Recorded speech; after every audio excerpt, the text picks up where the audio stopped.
مسجد میں آنے والا کبھی بری موت نہیں مرتا۔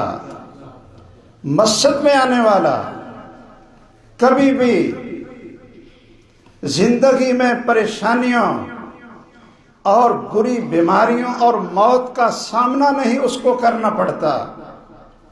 میں نہیں کہتا، یہ گارنٹی ہے محمد الرسول اللہ صلی اللہ علیہ وسلم کی۔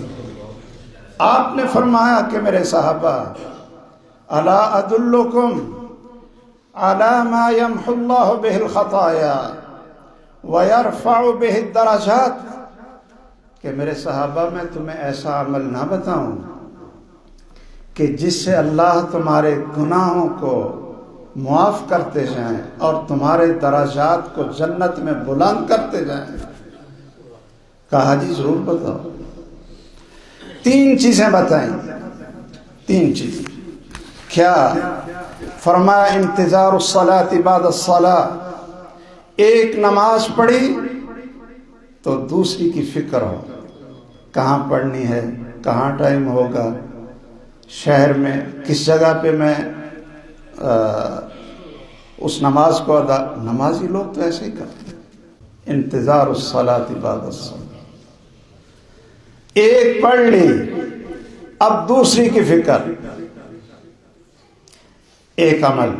دوسرا عمل المشی بالاقدام الی الجماعات، کہ پیدل چل کر مسجد کی طرف جائیں۔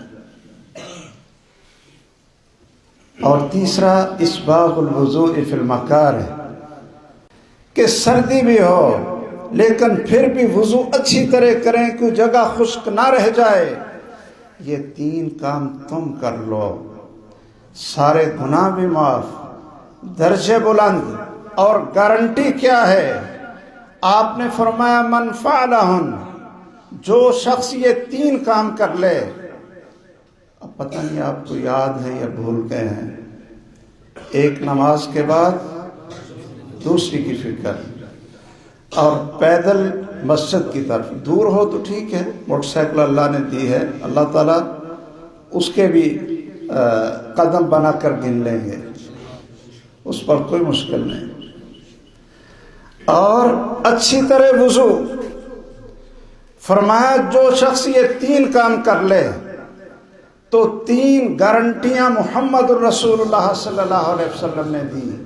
عاش بخیر ومات علی خیر ویکون یوم القیامہ کیوم ولدتہ امہ، یہ شخص زندگی بھر خیر اور آسانی پر رہے گا، اور اس کی موت بھی خیر پر، توحید پر آنے کی اس کی گارنٹی۔